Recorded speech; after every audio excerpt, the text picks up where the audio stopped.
So this is Solar Roadways hitting what must be peak stupidity. You just can't get it any dumber than this. In the, think of all the possible places that you could actually put a solar installation. Maybe the dumbest one would be underground, but only slightly less dumb than underground would be under a tent in the middle of winter when it's raining. Which is more or less what you got here. Now, this little installation, you should bear in mind, cost the best part of $500,000, and it's the last product of a $2 million Kickstarter, $2 million of government money, and this, I'll give it to them. This thus far is their best running installation so far.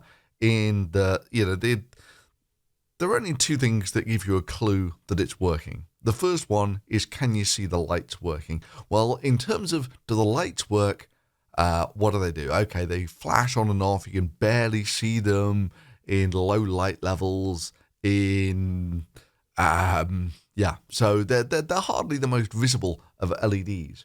But the other thing that it should do is generate some electricity. Well, there's a website where it did actually register when it was generating energy, and it stopped generating energy about a year or something ago.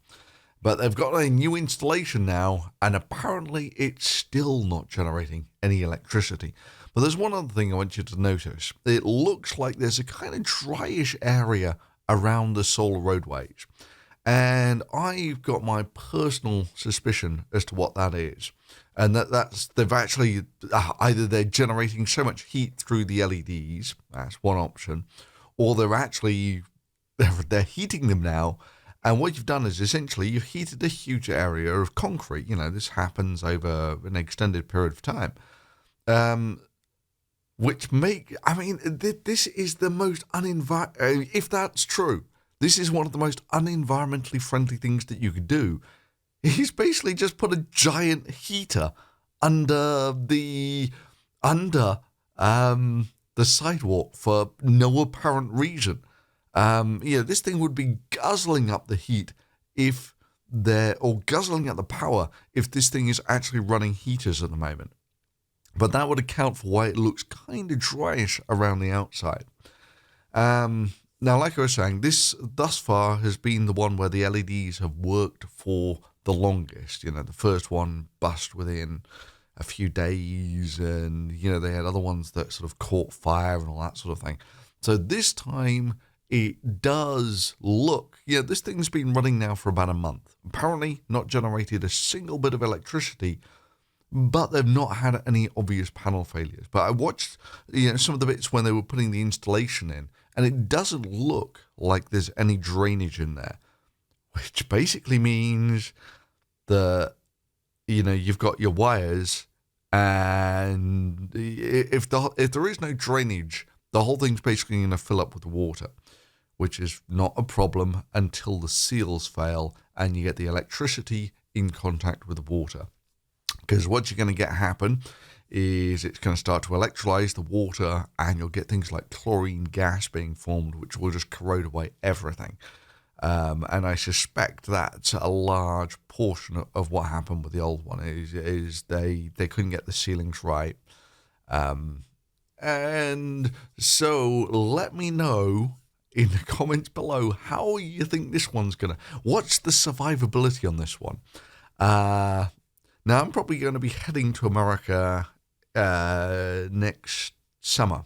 So I'm probably going to swing by this thing once again. Unfortunately, it'll be in summer, so it won't be so easy to tell if they're actually still sort of heating huge amounts of the pavement for no apparent reason.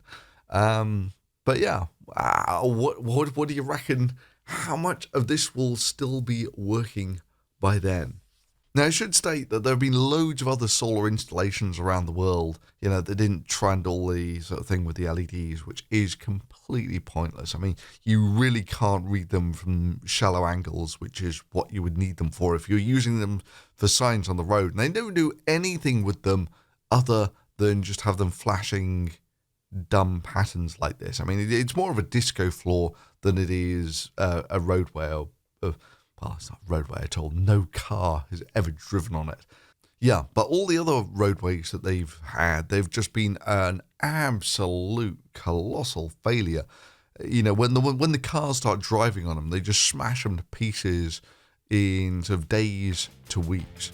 And, you know, zoom, that's it. Well, that's a few $1 million of solar roadway trash.